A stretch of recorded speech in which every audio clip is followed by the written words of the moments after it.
શિવજીની અનોખી લીલા. એક નાનકડા ગામમાં હરિરામ નામનો એક ગરીબ પરંતુ અત્યંત ભોળો માણસ રહેતો હતો. તેની પાસે નાનકડું કાચું ઘર, 2 વાછરડા અને થોડું ખેતર હતું. ગરીબી હતી પણ મનમાં ભગવાન શિવ માટે અતૂટ શ્રદ્ધા હતી. દર સોમવારે તે વહેલી સવારે ઉઠતો, નદીમાં સ્નાન કરીને શિવલિંગ પર જળ ચડાવતો અને માત્ર એક જ પ્રાર્થના કરતો, હે ભોળાનાથ, મને ધન નહીં જોઈએ, માત્ર એટલી કૃપા કરજો કે મારા પરિવારના ચહેરા પર હંમેશા સ્મિત રહે. ગામના ઘણા લોકો તેની ભક્તિ મજાક ઉડાવતા. તેઓ કહેતા, આટલા વર્ષથી પૂજા કરે છે છતાં ગરીબનો ગરીબ જ છે. હરિરામ હસીને કહેતો, ભગવાનનો સમય ક્યારેય ખોટો નથી હોતો. એક દિવસ ભયંકર દુષ્કાળ પડ્યો. ખેતરો સુકાઈ ગયા, પશુઓને ઘાસ મળતું ન હતું અને ગામના લોકો નિરાશ થઈ ગયા. ઘણા લોકો ગામ છોડીને જવા લાગ્યા. પણ હરિરામ રોજની જેમ મંદિરે જતો રહ્યો. એક રાત્રે તેને સપનામાં જોયું કે ભગવાન શિવ પ્રસન્ન મુખે કહે છે, હરિરામ, કાલે સૂર્યોદય પહેલા ગામની બહાર આવેલા જૂના વડામાં વૃક્ષ પાસે જજે. તારો વિશ્વાસ ખાલી નહીં જાય. સવારે તેણે કોઈને કંઈ કહ્યું નહીં અને શાંતિથી ત્યાં પહોંચ્યો. વડના વૃક્ષની નીચે એક વૃદ્ધ સાધુ બેઠા હતા. હરિરામે તેમના ચરણ સ્પર્શ કર્યા.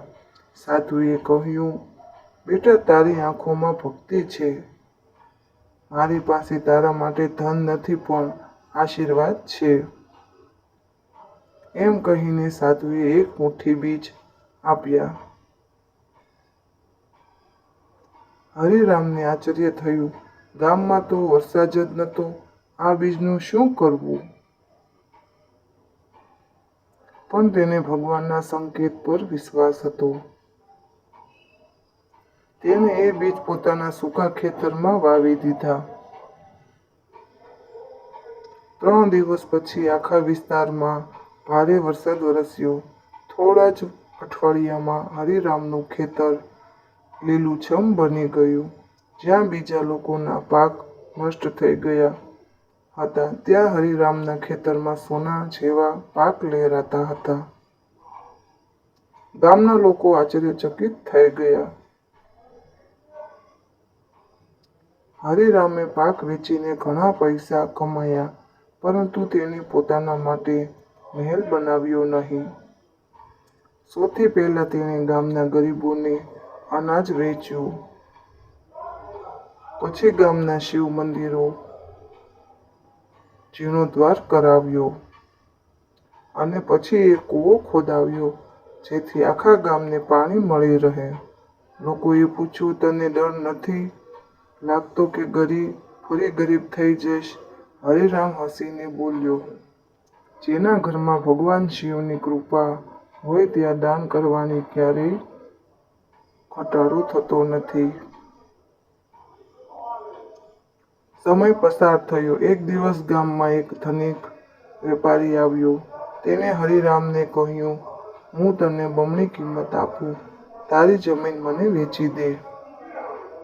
હરિરામે શાંતિથી જવાબ આપ્યો, જમીન વેચી શકાય, પણ ભગવાનને આપેલો વિશ્વાસ ક્યારેય વેચાતો નથી. વેપારી ગુસ્સે થઈ ગયો. તેણે હરિરામને નુકસાન પહોંચાડવાનો પ્રયત્ન કર્યો. પરંતુ એ જ રાત્રે વેપારીએ સપનામાં ભગવાન શિવનું રુદ્ર સ્વરૂપ જોયું. શિવજી બોલ્યા, જે ભગત હૃદય નિસ્વાર્થ હોય તેને દુઃખ આપનાર પોતે જ દુઃખ ભોગવે છે. સવારે વેપારી દોડી આવ્યો. એ હરિરામના પગમાં પડી ગયો અને માફી માંગી. હરિરામે તરત જ તેને માફ કરી દીધો. આ જોઈને આખું ગામ ભાવવિભોર થઈ ગયું. થોડા વર્ષો પછી હરિરામનું ગામ સમગ્ર વિસ્તારમાં શિવકૃપા ગામ તરીકે ઓળખાવા લાગ્યું. અહીં કોઈ ભૂખ્યું સૂતું નહોતું. દર સોમવારે ગામના લોકો ભેગા થઈને ઓમ નમઃ શિવાયનો જાપ કરતા. હરિરામ વૃદ્ધ થયો, પરંતુ તેની ભક્તિ ક્યારેય ઓછી થઈ નહીં. એક મહાશિવરાત્રિની રાત્રે તેણે મંદિરમાં આખી રાત ભજન કર્યું. સવારે જ્યારે ગામના લોકો મંદિરે પહોંચ્યા ત્યારે હરિરામ શિવલિંગ પાસે શાંતિથી બેઠા હતા. તેમના ચહેરા પર દિવ્ય સ્મિત હતું.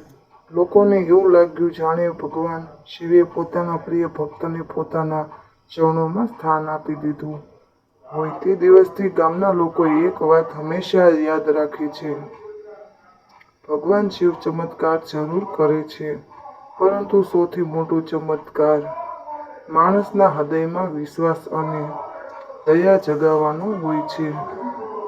સાચી ભક્તિ માત્ર મંદિરમાં દીવો કરવાથી નથી થતી. સાચી ભક્તિ એ છે કે આપણે મુશ્કેલીમાં પણ વિશ્વાસ ન છોડીએ, બીજાની મદદ કરીએ, માફ કરવાનું શીખીએ અને હંમેશા સારા કર્મો કરીએ. ભગવાન શિવની કૃપા એવા જ હૃદય પર વરસે છે જે નિસ્વાર્થ, દયાળુ અને શ્રદ્ધાથી ભરેલું હોય. જય ભોલે.